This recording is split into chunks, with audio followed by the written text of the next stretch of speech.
To the graduate presentation. Our topic is load forecasting in electrical power systems. The contents of my presentation. So what is load forecasting? Load forecasting means estimating active load at various load buses ahead of actual load occurrence. Load forecasting is important for power system planning, operation and control. By nature, load forecasting can be of four types as different applications demand different forecasting intervals, also called lead time. First of all, we have very short-term forecast, which has a lead time of a few seconds to several minutes. It is helpful in distribution scheduling and contingency analysis for system security. Then we have short-term forecast, which has a lead time of half an hour to a few hours. It is helpful in maintenance scheduling, unit commitment, and spinning reserve allocation. Medium-term forecast is typically done for a few days to a few weeks, and it is required, for example, to plan for seasonal peaks in winter and summer. And finally, we have long-term forecast, which has a lead time of a few months to a few years, and it is required in planning generation growth. At the heart of forecast, we have to devise a model that can either predict the total load or individual load components. The total load approach is much smoother and indicative of overall growth trends, while the latter can detect the abnormal growth trends of a certain component, thus preventing misleading conclusions. So as a starting principle of forecasting techniques, we set up a suitable model of the demand pattern based on the past load behavior. So in figure 1, we can see that overall load forecast depends upon the various activities in future, for example, commercial, industrial and agricultural activities, and also on the future weather conditions. So in order to obtain load forecast, first we need to predict each of these activities are factors, and each factor has to be estimated based on its own parameters. The input data for parameters of commercial activities and industrial activities can be, for example, late night transportation availability and building permits in future. And agricultural activities can be estimated based on incentives provided by the administration. And weather condition depends on time of the year besides other factors, and as we all know that weather parameters are temperature and humidity, etc. So in general, the load demand at time k, y of k, has two components. One is deterministic component ydk, and the other is random or stochastic component ysk. I would also like to say that sometimes uh, a model forecasts load without considering explicitly or separately all of these activities. Forecasting techniques can be broadly classified as extrapolation or correlation. So extrapolation is fitting trend curves to basic historical data, which has been adjusted to reflect the growth trend itself. So by fitting, we mean finding the values of coefficients or parameters of a curve function such that the function's graph matches the graphs of recorded history. For example, if we have a formula y is equal to a plus b into time plus c into time squared. So a, b and c here are coefficients, and we find the values of these coefficients such that this equation has a graph which matches exactly the graph of the recorded load history, possibly with some error margins. So how do a, b and c, how do these coefficients relate to various factors or activities influencing the load demand? For example, how a, b and c relate to industrial activities. So the thing is that the coefficients subsume the effect of various factors shown in figure 1 on the load demand. So we can have and then we can have deterministic fitting as well as we can have probabilistic fitting. So once we have done the fitting to forecast, we evaluate the trend curve function at the desired future point. Correlation techniques directly relate load growth patterns to various demographic and economic factors, for example employment, building permits, business and weather data. So these factors appear directly in correlation models instead of appearing as a, b and c. So of course, as I said earlier, these factors need to be forecast first. Deterministic part, y sub d of k, it has an average component yd bar and a trend term b into k that grows linearly with time k. So we need to find the parameter b and yd bar, and these two things can be found by solving two linear equations involving expected value of yd of k and expected value of k.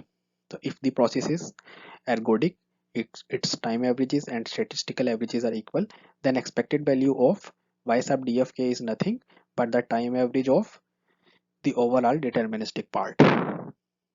We can use the past data and obtain it. So once we have yd bar and b, for any future time j is equal to 0, the load forecast can be obtained by the following equation. Sometimes we want nonlinear model, and the exponential equation shown here can be very helpful. Y is equal to c into e raised to the power b of k plus an error term. This can, if we take natural logarithm, this will again become linear. Stochastic part of the load demand ys of k. So time series approaches are a typical case of stochastic predictions, and in time series approach a typical example is autoregressive model. Here we assume that the load demand is zero mean stationary sequence. So first of all, consider this equation and just think about the present time k and the past n time instances. So we express the load at present time k as weighted average of the previous loads at different time instances at different previous instances plus our noise term w. So from this we find n, which is the problem of structural identification, and we find a1, a2, etc., which is the problem of parameter estimation. We use autocorrelation functions based on past data to find these. Once we have found our a sub i's and n, then we can predict load for the future. K is a future value, and using the parameters that have been determined, we can predict the load. An improvement of the autoregressive model is called ARMA, autoregressive moving average model. Here the previous samples of W are also used. ARMA model variants include temperature, rainfall and humidity data, etc., and they explicitly relate the load demand with weather variables if we use variants of ARMA model. So ARMA model is more flexible. Another popular approach in estimating the stochastic or random component of the load is called Kalman filtering approach. The Kalman approach exploits statistical information about the load data more than ARMA does. It is very applicable for very short-term and short-term situations. In Kalman model, the load estimate Ys of k does not depend directly on the past observations Ys at k minus 1, k minus 2, etc. Rather, it depends on some hidden state variables x of k. So the state variables have an initial distribution at time k is equal to 0. And what we have to do, we have to determine the minimum variance of each subsequent state vector, which we obtain based on the observations,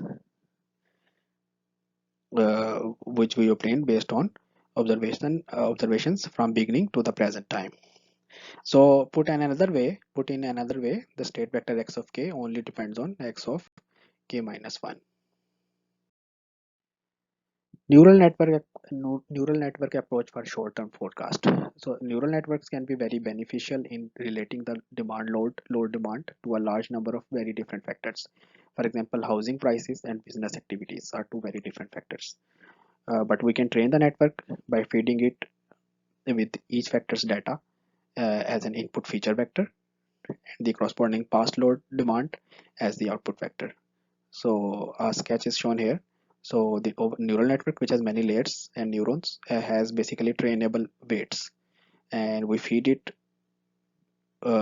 input factors which are of various kinds, and we also give it the resulting load demand of the past. So the neural network trains itself After the training, the network uses its trained weights to predict future load demand when it is fed new input data. Why neural network is not easy to use for medium term and long term forecast? Because we need a large amount of data to train it, and as of now it might be difficult to obtain uh, data that tells us how long term load demand was affected by various factors. Medium and long term forecast. So end use modeling and econometric modeling are used here. End use models, appliances used by customers, the age of equipment, customer behavior, population dynamics, and technology changes are taken into account explicitly. The end use models can focus on the various uses of electricity in industrial, commercial, and residential sector.